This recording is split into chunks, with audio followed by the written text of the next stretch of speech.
Buenos días, bienvenidos a nuestra reunión semanal de Rotary Club de Buenos Aires. Procedemos al saludo a las banderas, la bandera argentina, la bandera de la ciudad de Buenos Aires y la bandera rotaria. Muchas gracias, podemos tomar asiento.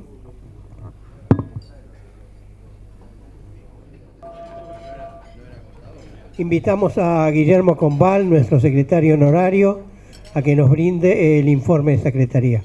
Guillermo. Hola, muy buenos días.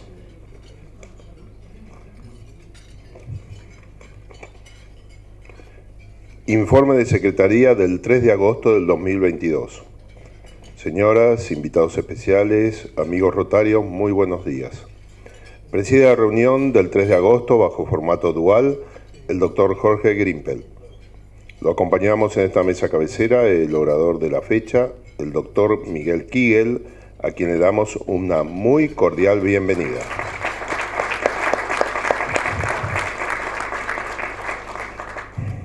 Nos hablará sobre desafíos y perspectivas de la economía argentina. El orador será presentado y entrevistado por la periodista Clara Mariño, quien también coordinará las preguntas que se le formulen. Le recordamos a los consocios que podrán hacer llegar sus preguntas a través del WhatsApp del club, cuyo número es +54 911 2464 9631. Repito, +54 911 2464 9631. Veremos cómo solucionamos para que en las próximas los tengan en la mesa. Acompañamos asimismo al señor presidente sentados a la mesa cabecera, el expresidente de Rotary Club de Buenos Aires, Alejandro Marolda, y los consorcios Sergio Huitis, Esteban Sombori, Gustavo D'Agostino, Julián de Diego, Guillermo Ambroghi, Aldo Vizcaíno, Alejandro Marchiona Faré, Carlos Grimaldi, Gastón O'Donnell, Jorge Yan, Lucas Laínez, Federico Aijó, Eduardo D'Alessio y Ernesto Orlando. Especial invitada por el presidente del Comité de Vinculación Interclubes, el doctor Gustavo Criscuolo. Se encuentra presente la doctora Lidia Odino, presidente de Rotary Club de Barracas de Belgrano. También nos acompañan el asistente de la gobernadora, el señor Jorge Fiedotín, de Rotary Club de Montserrat, y especialmente invitado por mí, Juan Manuel Casas. También se encuentran presentes, invitados por el licenciado Luis Curuchet, presidente del Comité de Actividades Pro Juventud, el presidente del Rotary Club de Buenos Aires, Diego Gutiérrez, y Thais Márquez da Silva, miembro de dicho club. Les comento, tengo una noticia para darles, que en el día de ayer hemos sido informados del fallecimiento del presidente del Rotary Club de Rosario y ex gobernador de distrito, Gustavo Gardeblet. Hemos enviado una carta de condolencias a la Secretaría de nuestro club ahijado. Rogamos una oración en su memoria. Les comento, avisos parroquiales. Invitamos a los consocios a adherirse al débito automático para realizar los pagos de las cuotas mensuales. De esta manera estarán colaborando con los procesos administrativos que se están implementando en la Secretaría de nuestro club. Agradecemos mucho la colaboración de aquellos socios que ya se sumaron, y quienes quieran hacerlo les solicitamos que se contacten con la Secretaría. El próximo miércoles 10 de agosto del 2022 ocupará esta tribuna el señor Gregorio de la Paulera, quien nos hablará sobre el anticapitalismo argentino, una tragedia.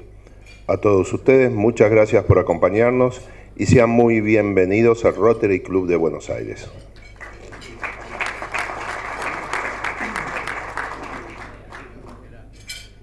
A continuación, Clara Mariño va a hacer la presentación del orador.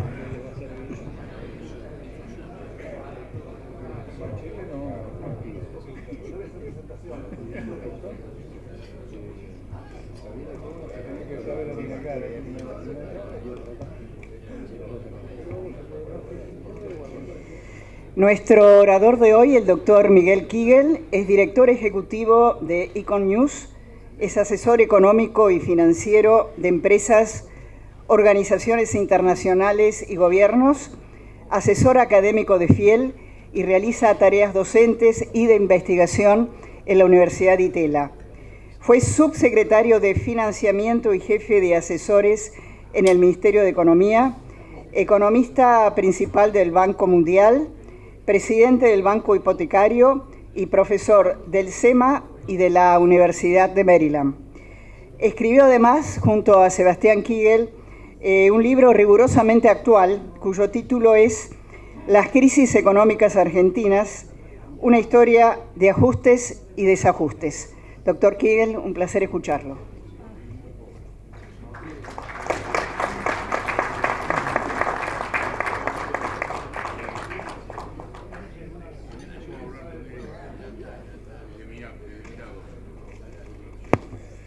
Bueno, buenos días a todos. Es realmente un placer estar acá con ustedes.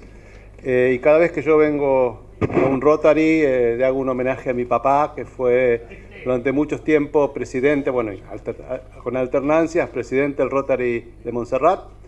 Y yo vivía en Estados Unidos y cada semana, él cumplía con el ritual de ir a un Rotary de Maryland para seguir en contacto con los rotarianos, digamos, ¿no? Así que mi papá falleció, pero yo tengo un gran respeto por todos ustedes.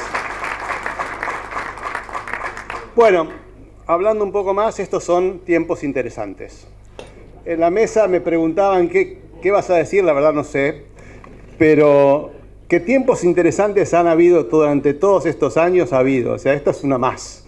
No es distinto de cuando, por ejemplo, Macri perdió las PASO, o periodos así donde realmente la incertidumbre era enorme, o en abril del 2018, cuando empezó la corrida contra el peso y contra las LEVAX. Son todos momentos difíciles y poco contarles, lo que quería hacer es compartir con ustedes algunas ideas sobre qué encuentra Massa, qué puede hacer Massa y qué podemos esperar de este periodo. Como primer punto, yo creo que hay que entender que lo que Massa agarra es una economía extremadamente frágil, con desafíos enormes. Si yo tuviera que decir, es un paciente en terapia intensiva y con pronóstico reservado. O sea, esto es difícil para cualquiera. De alguna forma, a veces charlamos o charlo con amigos, algunos que están cercanos a Juntos por el Cambio, que pueden llegar a ser miembros de un equipo económico, y ellos realmente pocas veces han visto los desequilibrios que se están viendo ahora. Es diferente, cada crisis, como digo, yo escribí un libro de las crisis económicas con mi hijo, Sebastián, y la verdad que cada crisis es diferente, no son todas iguales. Esta no es como la del 2001, no es como la hiperinflación del 89, tiene sus características propias. ¿Cuáles son algunos de los temas? ¿Cuáles son los grandes desafíos que de alguna manera se enfrentan en esta situación?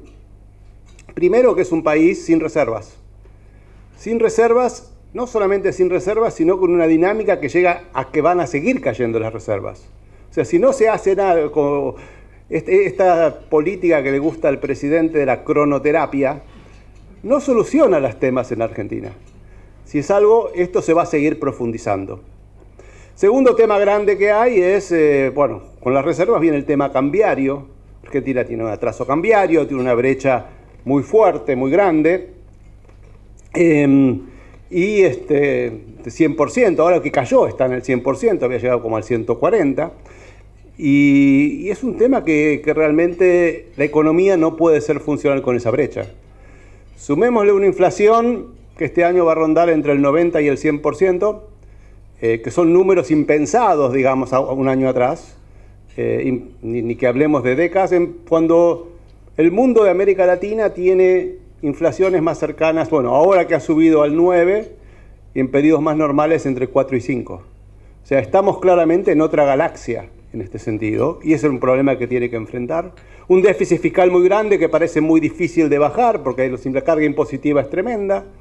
Una deuda que por ahí no es inmanejable, pero que no hemos logrado credibilidad y no la podemos pagar. Por ahora, yo creo que se puede pagar, pero va a haber que hacer esfuerzo. O sea, esa es la economía, una recesión que viene mucho tiempo y una pobreza, un nivel de actividad, que es el mismo que teníamos, el PBI per cápita está como en el 2007, o sea, 15 años no hemos podido mejorar el PBI per cápita de los argentinos, y una pobreza de por lo menos el 40%, con una perspectiva de que puede aumentar porque la economía se está frenando o incluso estamos entrando en recesión. Eso es lo que encuentra Massa, donde los principales desafíos, yo diría, serían reservas, tipo de cambio, fiscal e inflación.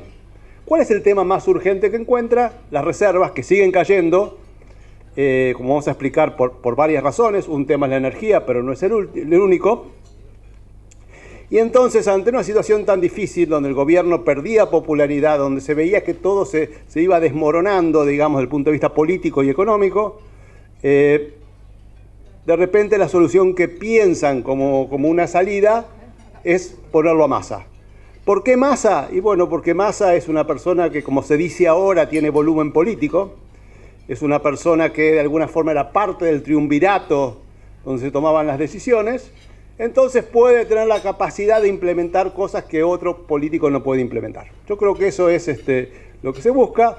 Massa es muy ambicioso, veía que dentro de la coalición no ganaba poder y no se iba a poder ser candidato a presidente, y se juega una carta todo o nada con esto que entra. ¿A qué me hace acordar? Me hace acordar a Cavallo. Cavallo tuvo dos entradas al gobierno. La primera en 1991, cuando lanza el plan de convertibilidad, y esa fue una situación económica muy difícil, pero a partir de ahí Argentina logra 7, 8 años de estabilidad y crecimiento, en los cuales se puede hablar de que la convertibilidad fracasó y todo, pero Argentina tuvo grandes inversiones, sus exportaciones crecieron, y dejó una infraestructura que duró durante muchos años del gobierno de Kirchner. Y hubo una segunda entrada, yo diría esa fue una entrada exitosa, en la cual yo diría era difícil, pero como veníamos de una hiperinflación, como veníamos de una economía que se iba derritiendo en la caída, creo que Cavallo logró usar las fórmulas que usaron los países que pararon hiperinflaciones después de la Primera Guerra Mundial. Alemania es el caso más conocido, y copiando un poco ese modelo, logró que la Argentina empezara a ser un país distinto. Tuvo una segunda entrada a Cavallo en marzo del 2001, que ustedes recordarán, después de que López Murphy le hicieron piquetes y cerraron la universidad, él entra de vuelta diciendo: yo salvé a la Argentina cuando estaba en convertibilidad, yo la voy a salvar una vez más. Como el salvador, como la persona con un poder muy fuerte interno, como para guiar a la Argentina en ese momento. Y la verdad, fracasó. Fracasó por dos razones. Primero, no tenía apoyo político. En el 91 tuvo todo el apoyo de Menem. Y segundo, era una situación ya perdida, donde no había esperanza, y no era que una persona la podía salvar, porque no había una salida de la convertibilidad sencilla. La salida de la convertibilidad era la devaluación, y como no se hacía la devaluación, terminamos en una gran crisis. ¿A qué se parece más Massa? Se parece al 91, con el apoyo de un presidente fuerte como Menem, con la esperanza de una sociedad que se podía salir fácil, con 6 años de horizonte para llevar las políticas, o se parece al Cavallo del 2001, con un presidente débil, con mucha división política y con poco tiempo, realmente, porque tendría desde ahora, piensen que en abril del año que viene empiezan las elecciones, a revertir la situación. Y esas son las preguntas. Yo creo, digamos, que Massa tiene un desafío más parecido al que tuvo Cavallo en el 2001 que en el 91. Y lo tenemos que mirar desde esa óptica. ¿Qué chances tiene y qué puede hacer en los meses que tiene? ¿Qué hemos visto desde que nombraron a Massa? Yo creo que hemos visto, por un lado, esperanza de mucha gente que empezó a decir, bueno, esto puede ser la solución. Subieron los mercados, efectivamente subieron los mercados, bajó el contado con liqui, subió la bolsa, bajaron los spreads de los bonos. el riesgo país cae, y yo creo que si bien hubo un movimiento mundial en esa dirección, Argentina claramente, como dice en inglés, overperformed.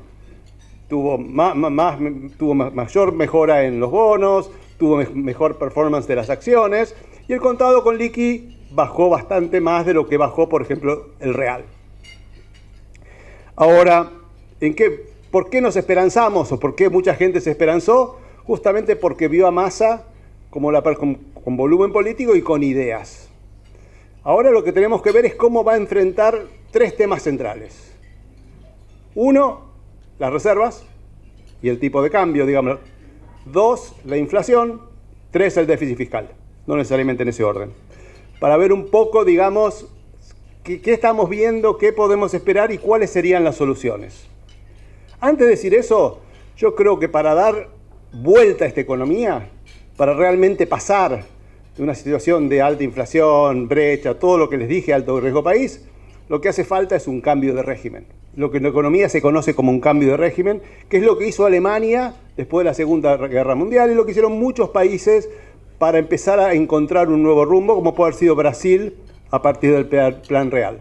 Y un cambio de régimen significa básicamente una economía distinta, una economía que no viva más de planes, que viva de trabajo y que los planes sean un complemento al trabajo, una economía que esté dispuesto a pagar los costos para bajar la inflación, sea tasa de interés más alta o déficit fiscal más bajo, una economía que se abra al mundo, no de repente, pero que vaya en esa dirección clara y bien delineada, que haga en acuerdo con la Unión Europea, una economía que haga una reforma fiscal que haga que invertir en Argentina no sea peor que invertir en otros países en el mundo, una economía que dé certidumbre, que atraiga inversiones, que no tenga cepo, y esa economía no es la que vamos a tener. O sea, yo creo que pensar que este es el punto de inflexión para la economía argentina después de 15 años de estancamiento, no. ¿Qué es lo que podemos esperar? Lo que podemos esperar es que no siga el deterioro y de alguna forma se revierta ese deterioro para empezar, por lo menos, a no vivir al borde del precipicio todo el tiempo. Movernos 3 metros para atrás, ¿ok? De manera que si damos un paso adelante no nos caemos. Creo que eso es lo más que podemos esperar. Empecemos con las reservas. ¿Qué vemos de las reservas? Que las reservas son magras. Si Argentina fuera un país como Uruguay, como Colombia, como Chile, como Brasil, tendría que tener el orden de los 100.000 millones de dólares de reservas. Dejemos eso de lado porque eso ya es una fantasía. ¿Cuánto necesitamos nosotros realmente para vivir más o menos razonable y no estemos al borde del precipicio todo el tiempo? Yo creo como piso, entre 15 y 20 mil millones, razonable, más cerca de 40 mil. ¿Cuántas tenemos? 1.700. O sea, tenemos el 10% de lo que podía ser aceptable en el corto plazo, no sé, menos del 5% de lo que necesitamos para ser un país normal. Estamos muy lejos de eso. ¿Qué se puede hacer? Obviamente que esto no se recupera en un año. Y acá hay dos temas para arreglar. Primero, cómo se arregla el stock, cómo salta la cantidad de dinero, y después cómo sigue el flujo. Porque si aumentamos 5.000 millones de dólares las reservas y después seguimos perdiendo por déficit comercial o por todos los agujeros que hay en la regulación cambiaria, no sirve para nada. Entonces, primero hay que mejorar el stock y el flujo. Massa, o todo lo que estamos escuchando, es mucha fuerza para mejorar los stocks, con muy pocas especificidades de lo que se va a hacer. Vamos a poner números de cuánto pueden subir las reservas con lo que se está pensando. Dicen que el agro tiene 20.000 millones de dólares guardados. ¿Alguien sueña que eso va a ir todo a reservas? No. Son bienes privados, lo tienen, y si le dicen al chacarero, ¿qué preferís? ¿Pesos por vender la soja o mantener la soja para ahorrar? Va a decir, quiero mantener la soja para ahorrar. No lo van a convencer. ¿Qué es lo que están pensando? Lo que están pensando es un aumento temporario, y esto es muy importante, temporario en el dólar soja para que los chacareros, no sé si son todos chacareros, pero yo los llamo chacareros, para que los chacareros liquiden divisas. ¿Cuánto van a liquidar los chacareros? de esos 20.000 millones. Acá me dicen 5, me parece mucho. Pienso que lo primero que van a hacer es anticipar todas las exportaciones que van a hacer septiembre, octubre, noviembre para tener un tipo de cambio más alto. Eso puede dar 2-3 mil millones. Pero eso es pan para hoy, hambre para mañana. Porque las divisas que se liquidan hoy no se van a liquidar ni en septiembre, ni en octubre, ni en noviembre. Y podrá liquidar alguno que quiera comprarse una casita, qué sé yo, un departamento, un campo, liquidará un poquito más, con lo cual pueden ser 5, pero los genuinos son 2. Los otros 3 es básicamente anticipando cuánto puede ser. ¿Alcanza? No. Nosotros pensemos 20.000 millones, 15.000 millones. Te da un poquito más de aire. Organismos internacionales, lo otro que se dice. Organismos internacionales, BID, Banco Mundial, podrá dar 2.000 millones. No, 2.000 millones no. Le podrá dar como máximo 1.000 millones. Que es lo que tiene medio parado ahí en el BID y algún préstamo nuevo chico. El fondo no va a poner un peso. Y el Banco Mundial y el BID están muy expuestos a la Argentina. Y realmente pasar un préstamo a Argentina por el directorio cuesta laburo, porque a pesar de que los cambios se sigue dando miedo. ¿Qué otra cosa hablan? Hablan de un ripo. Un ripo con bonos argentinos, digamos, contra bonos argentinos. Los bonos argentinos más o menos valen 20 dólares. Un poquito más, pero más o menos 20 dólares. Un ripo generalmente tiene un haircut, una caída, digamos, hay un aforo. Entonces, por cada bono cada aforo es más o menos 50%. O sea, el bono de 1.000, que es valor facial de 1.000, vale 20. Y sobre eso me van a hacer un haircut del 50%. ¿Cuánto puedo? Con 10.000 millones de dólares, que es un montón de bonos, conseguiría 1.000. Tampoco va a cambiar la ecuación. Y después está el sueño de Qatar. Qatar, Arabia Saudita, que no sé, que nos van a dar un préstamo, a lo mejor para los argentinos que viajemos a Qatar para el Mundial, no sé para qué será. Pero un préstamo de, no sé, hablan de 6.000 millones. ¿Ustedes se imaginan que Qatar va a prestar plata a un país que está con riesgo de default? No. Le podrá hacer un swap de monedas como hizo China, que está ahí anotado y no lo podemos usar. Entonces, primer tema es que los stocks no van a subir mucho. Y ahí vamos a tener la primera frustración. La primera frustración es que se anuncia una gran entrada y con el tiempo vamos a darnos cuenta de que eso no está, de que hay mucha contabilidad creativa. Entonces, el primer problema es que las reservas no suben. Segundo tema es que el flujo tampoco va a mejorar. Nosotros perdemos dólares todos los días, ahora estamos perdiendo mucho más por el tema de la energía. Pero si esto sigue así, va a ser igual que lo que era en agosto, septiembre, octubre, noviembre del año pasado, que perdíamos reservas todo el tiempo. ¿Por qué vamos a ganar reservas ahora si el año pasado las perdíamos? La brecha es más alta, no es más baja.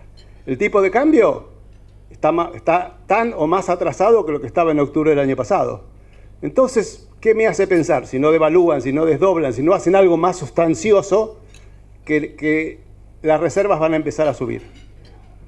Y van a subir, pues a lo mejor se estabilizan, a lo mejor se mantienen, pero no podemos ver ese cambio que, por ejemplo, permita relajar el cepo. Ese cepo hoy, que es indispensable para vivir, seguramente se va a mantener. Entonces vemos que primero las promesas con respecto al sector externo son bastante difíciles de cumplir. Creo que es realmente, habrá algo de tranquilidad, habrá algo de apoyo. Los mercados rebotaron en parte porque estaban muy bajos, porque eran precios ridículos, el precio del contado con liqui estaba por los cielos, no tenía mucho sentido, el precio de los bonos no tenía sentido, el precio de las acciones no tenía sentido, y con esto siguen sin tener sentido, ojo, siguen sin tener sentido, pero creo que parte fue una excusa para subir más que una realidad concreta de que las cosas van a mejorar en forma importante. Segundo tema, inflación. La inflación es un fenómeno extremadamente complejo de bajar, especialmente en un país como la Argentina, donde está enraizada en todos, está en la expectativa de todos, donde hay indexación por todos lados y donde hace falta un programa que cubra lo monetario, lo fiscal, lo cambiario y aparte, si pensamos, cualquier programa fiscal que haya en la Argentina hoy, ¿qué tiene que hacer? Primero, bajar subsidios. Bajar subsidios suena bien, cuando si subo tarifas suena mal.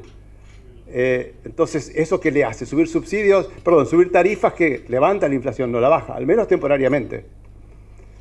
Arreglar el problema de las reservas implica o devaluación o desdoblamiento, alguna cosa por el estilo, con la cual tampoco por ahí ayuda a bajar la inflación. Y por últimamente, creo que nadie espera un programa fiscal que sea lo suficientemente fuerte como para dar vuelta, digamos, como para generar la confianza de que no hay que financiar el Tesoro. O sea, tenemos una situación compleja fiscal y además, si bajamos mucho la inflación, van a subir el costo de las jubilaciones, que hoy no se pueden pagar, con lo cual el déficit fiscal va a subir y no bajar. Tema complicado, no es un tema que se resuelve fácilmente. Y por último, lo fiscal. Quisiera hablar de lo fiscal y después un minuto del programa con el fondo y después sí vamos a las preguntas, si les parece. El problema fiscal es un problema complejo, porque cuando uno mira, digamos, cómo está compuesto y qué es lo que se podría bajar, el costo más grande hoy lo tenemos, bueno, no es el más grande, pero es el más obvio, el que sería más lógico bajar, son los subsidios. Los subsidios de transporte y energía son 3% del producto. O sea, que reducir eso es lo primero que habría que reducir, y eso implica subas de tarifas entre 2,5 y 3 veces. Mínimo. Si hay devaluación, más. Porque eso es con el tipo de cambio de hoy. Si el tipo de cambio se devalúa, como las tarifas están dolarizadas en este país, se complica mucho más y el aumento tendría que ser mayor. Decimos, bueno, eso lo vamos a hacer poquito. Entonces, ¿qué hacemos? Y bueno, la alternativa es transferencias a provincias. No sé quién se anima a lidiar con los gobernadores. Empresas del sector público, aerolíneas, 0,4% del PBI. Bueno, ahí hay que pisar callos duros y no sé si Massa se anime a meterse con la gente de aerolíneas, con la gente del correo, o más aún, con su esposa, en AISA. Imagínense las discusiones entre los dos, a ver si hay que transferir o no hay que transferir a AISA. ¿Qué queda? Inversión pública. Y eso sí se puede bajar, es lo que va a bajar, solamente un punto del producto, pero eso no alcanza para llegar a la meta con el fondo, que es 2,5% del PBI, que es un número razonable para que la economía no se siga deteriorando. Así que yo veo que los desafíos son grandes. Como ven, cada tema que uno toca, el más urgente son las reservas, implica un costo importante, una discusión dentro de, no sé si binomio o trío, ya no sé si es el triunvirato, yo creo que uno se fue del triunvirato ya, pero que cuesta mucho, digamos, va a costar mucho tomarlas. Simplemente les voy a contar las opciones que hay con respecto al tipo de cambio, que me parece lo más importante. Lo más importante porque es lo que más urgente, lo que más pregunta la gente. A mí cuando voy a cualquier charla, lo primero que me pregunta es cuánto va a estar el dólar. Yo respondo lo que digo siempre, no sé.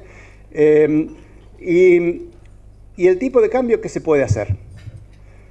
Primer tema es que hay que aceptar que el tipo de cambio está sobrevaluado, o como se dice en Argentina, atrasado. Está atrasado, no tenemos efecto, aunque Guzmán nos convenció de que había superávit comercial. Cuando uno incluye el turismo, cuando uno incluye los intereses, cuando uno incluye todo lo que está en lo que se llama la cuenta corriente, superávit fiscal no hay.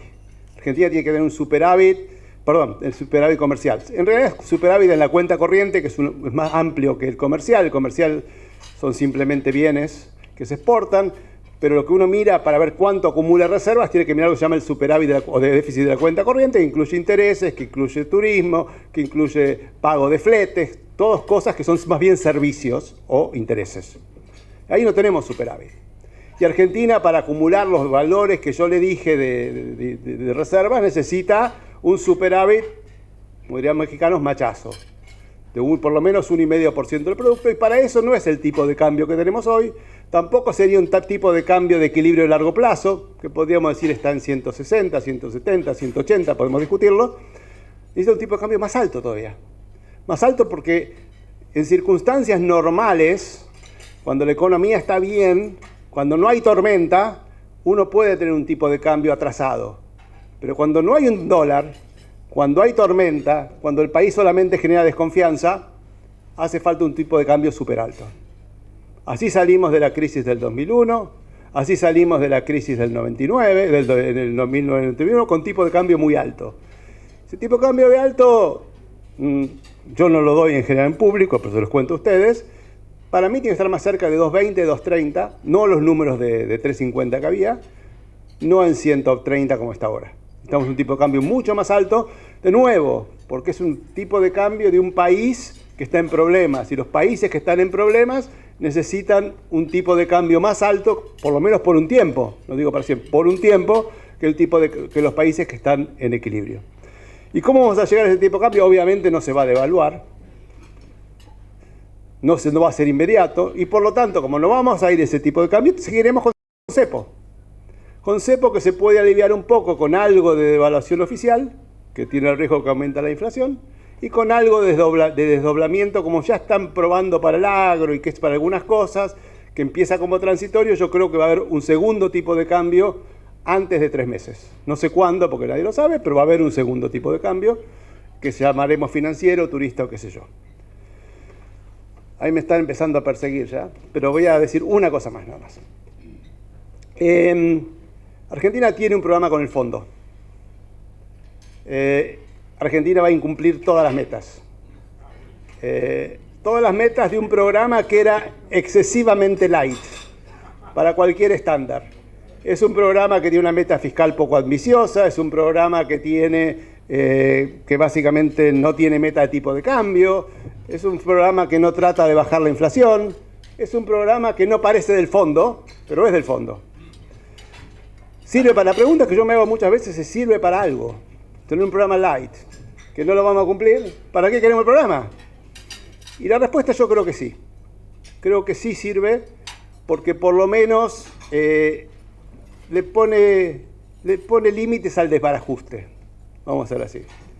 De alguna forma, en gran medida, sigue siendo algo que se habla, que se trata de respetar, que va a tener algún tipo, que digamos, que a pesar de lo poco que tiene, lo que busca el programa es lo mismo que va a buscar más ahora. Que esto no se desmadre más de lo que está. Entonces, como conclusión, ¿esperanzas o escepticismo? ¿Qué va a dominar con Massa? Yo creo que la esperanza está porque todos queremos que el país esté mejor. Y cuando viene la posibilidad de que algo mejore, uno se esperanza por un tiempo. Lo que tenemos que esperar es, para los escépticos, porque somos un poquito más escépticos, es ver si efectivamente se hace el delivery de lo que se promete, de la deuda, de lo fiscal, en la inflación. Y la verdad que lo que estamos viendo me parece que todavía da para más dudas que exitismo. Gracias. Muchísimas gracias.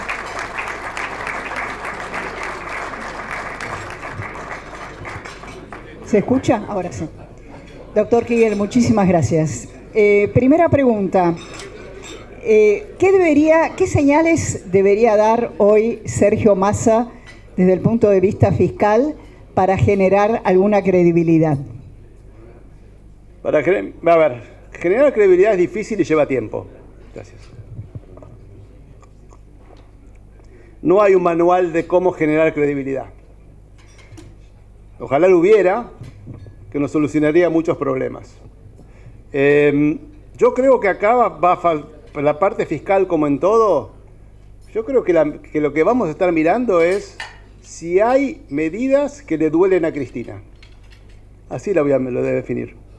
Si sube las tarifas más de lo que Cristina pensaba, si saca a la gente que está hoy a Bernal, los dos Federicos, Bernal y Basualdo, si se anima a tocar jubilaciones.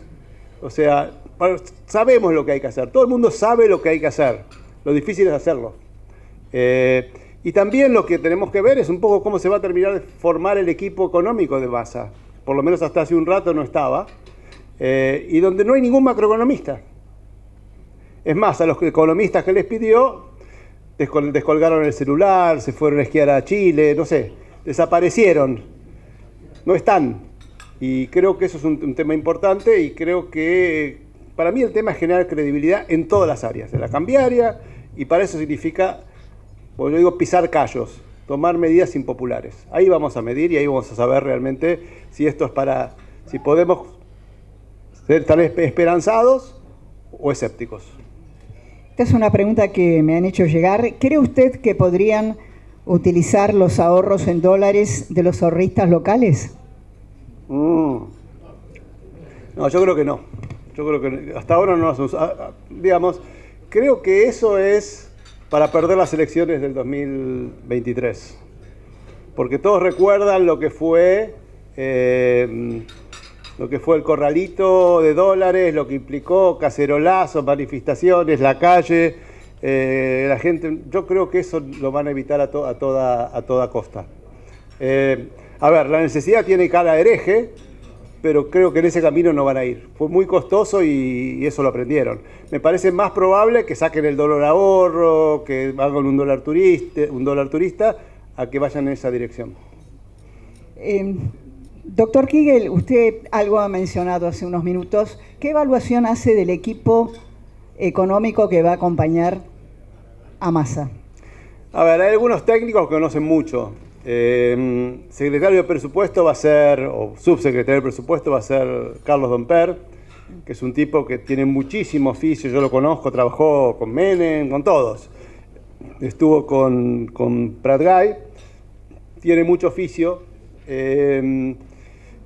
Digamos, el secretario de Hacienda conoce, no sé si va a ser suficientemente duro como para controlar el gasto, pero Rigo conoce de Hacienda, ha estado muchas veces ahí. No me acuerdo todos los nombres. ¿De Mendiguren? Bueno, es de Mendiguren. Lo reemplaza Scioli, que tampoco era mucho mejor. Pero la verdad es que Marx no se sabe en qué anda. Marx es el único nombre realmente de peso, pero él insiste que no va a entrar y que va a ser un asesor externo. Así que ese parece que no está. Y le falta un macroeconomista. No hay. Entonces, es un equipo, digamos, no para jugar la Champions, definitivamente. No sé si la primera de Argentina tampoco. Y para el si Mundial... es de la primera Argentina, entraría por atrás. A lo mejor consigue todo como Barraca Central, no sé cómo van a hacer. Otra pregunta, ¿qué influencia tiene la economía en negro y si se la toma en consideración para los análisis de economía? A ver, la economía en negro en Argentina es alta, era 40, dicen que aumentó en este periodo, a pesar de que no hay billetes, el más grande es de 1000, pero sigue creciendo la economía en negro, por la presión impositiva, por todos los problemas que hay. Pero, digamos, lo importante ahí de la economía en negro, primero por ahí permite que haya gente que tenga trabajo que de otra manera no lo tendría porque los impuestos son altos, pero el problema principal es que el Estado pierde muchos recursos y realmente tendría que meterla adentro para poder mejorar la situación fiscal. El problema es que nadie quiere entrar, porque te meten como metieron en el blanqueo, te dan una zanahoria y después te cortan la cabeza. Doctor Kigel, usted habló que la economía cambiaba con un cambio de régimen. La pregunta es si hay liderazgos políticos o consensos políticos en la Argentina para pensar que eso es posible en un futuro. A ver, consensos políticos no creo que haya, pero los políticos van detrás de la gente y de las encuestas. Y lo que la gente ve es una economía que su situación personal no ha mejorado en 15 años, que los salarios hoy, incluso la gente que tiene salarios en el sector formal está bajo la línea de pobreza, ve que no hay empleo, ve que no hay actividad, ve que hay una inflación que te desgasta día a día, que es un país que no tiene reglas claras. O sea, lo que yo quiero decir es que me parece que se está generando un consenso en la población de que las cosas así no andan. Por eso Milei y por eso pueden aparecer otros. Esto es un poco lo que se necesita como para que se genere el consenso político para hacer las cosas distintas hacia adelante. O sea, Si uno ve, por lo menos escucha algunas entrevistas a planeros y dicen que no quiero hacer plan, quiero trabajo, hay de todo, ¿no es cierto? Algunos que quieren ser influencers, pero otros realmente que están contando su historia y su historia de que no consiguen trabajo y que al final dependen del plan y que si tienen el plan no pueden tener un trabajo en blanco. Entonces hay como una demanda para ese cambio de régimen. Yo creo que el fracaso de Argentina, la inflación, la pobreza, crean como que si alguien vuelve a proveer algún tipo de esperanza, se puede pensar que puede funcionar. En ese sentido tiene similitudes con el 91, donde la gente quería algo distinto. En el 2003 con Kirchner también la gente quiso algo distinto. Lo que pasa es que lo que ese distinto fue más bien malo que bueno, pero puede ser que ahora sea distinto. Otra pregunta. Según su opinión, ¿cuál es la responsabilidad de la justicia en la situación actual del país? Yo creo que la justicia en Argentina no funciona, no soy un experto. Acá hay abogados que saben mucho más que yo y gente que entiende mucho más que yo. Yo lo que creo, pienso que dentro de todo la justicia muchas veces puso límites al Poder Ejecutivo en momentos cruciales.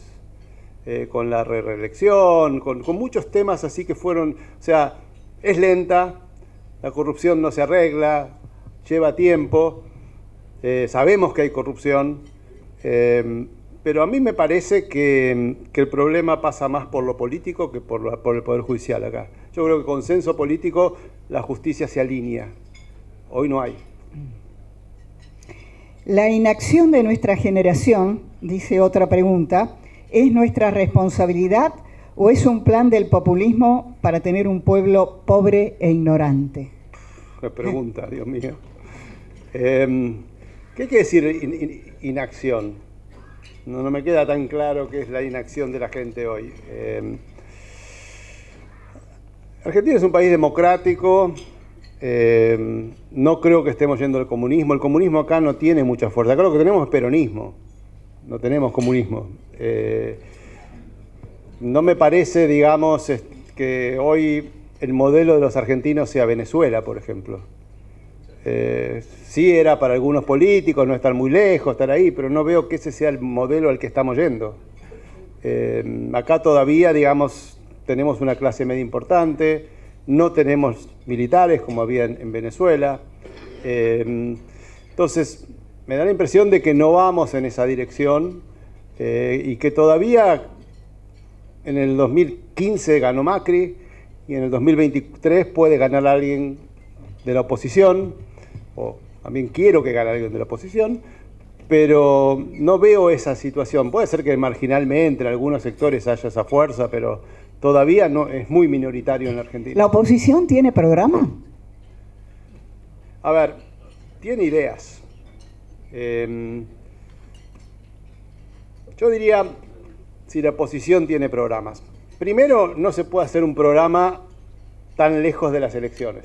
Uno puede tener ideales, queremos un país con baja inflación, queremos un país sin cepo, queremos un país que empiece a bajar la pobreza, queremos un país que en vez de crecer, de estar estancado, crezca alguna tasa positiva, que por algunos años podamos crecer al 5% anual, que eso nos solucionaría mucho los problemas. Sabemos que para todo eso hace falta un mercado laboral más flexible, hace falta una estructura tributaria que favorezca la inversión y el trabajo. Sabemos que no tiene que haber tantos planes como hay ahora, sabemos que debe ser una economía más abierta. Yo creo que en muchos sentidos la oposición tiene ideas del país que quiere. ¿Tiene un programa? Yo creo que no lo tiene todavía, pero todavía es muy temprano, digamos. Hay equipos trabajando para que ese programa exista. Está la Fundación Pensar, está la Fundación Mediterránea, que está trabajando en el CONIAN. Hay ideas por ahí sueltas, están pensando que eso que dijeron que no tenemos 90 días, tenemos 90 segundos. O sea, hay ideas claras de cómo hay que hacerlo, pero todavía la oposición está dividida. Incluso dentro de lo que es Juntos por el Cambio. Juntos por el Cambio tenemos el ala más de los halcones, el ala más de las palomas.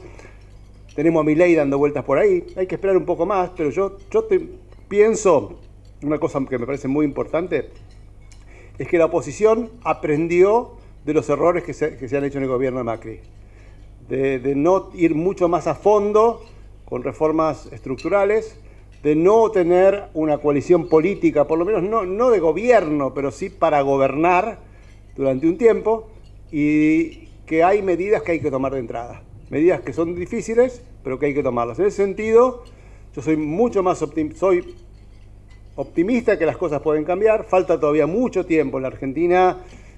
No sé cuánto falta para octubre del año que viene, serán unos 14, 15 meses. Es mucho tiempo, tenemos que esperar a ver qué pasa. Pero yo creo que Argentina va a tener una oportunidad más. No es que está perdido. No va a ser. Lo que sí tenemos que hacer, tener expectativas realistas. Esto no se cambia en 4 años. Es un país de muchos años de estancamiento, de muchos ciclos económicos, de muchas crisis económicas, y hay que pensar en un programa de 8 años y hay que llegar. No es tan fácil. Otra pregunta, ¿qué puede pasar si Massa no logra en los primeros días generar confianza? Y va a haber desconfianza. Yo creo que le va a tener muy difícil. O sea, creo que Massa, como diríamos lo mismo podríamos decir del próximo gobierno, tiene un tiempo limitado. La luna de miel va a ser corta, porque si al principio de la luna de miel sale a un roadshow al mundo y no trae plata, si no mejora, no logra resolver el tema de reservas, aunque sea por un tiempo, si no logra bajar la inflación, y la gente va a decir, ¿y volveremos a donde estábamos antes? Esa es la pregunta. Ahora, Massa sabe que tiene que cambiar las cosas. Lo que pasa es que no sé si lo va a poder hacer. Miguel, si Massa lo convocara, ha convocado a muchos economistas para pedirle consejo, no le digo asesoramiento, un consejo, ¿qué le diría? Bueno, primero que estoy enojado porque Tigre le ganó a River en la cancha de River y lo sacó del torneo nacional. Esa va a ser mi primera queja en la Copa. Pero yo diría, yo pienso que tiene que ser lo más urgente en la Argentina hoy es el tipo de cambio. Lo más urgente son las reservas. Obviamente que le voy a decir lo que le dicen todos. Hace falta un programa integral, hace falta lo que dicen todos los economistas, porque todo el mundo sabe más o menos lo que hay que hacer. Lo que sí le diría que lo urgente es atacar el tema tarifas y el tema cambiario, que son las cosas más difíciles, más costosas, pero que si no se hacen el país va a ir para atrás. Miguel Kigel, muchísimas gracias.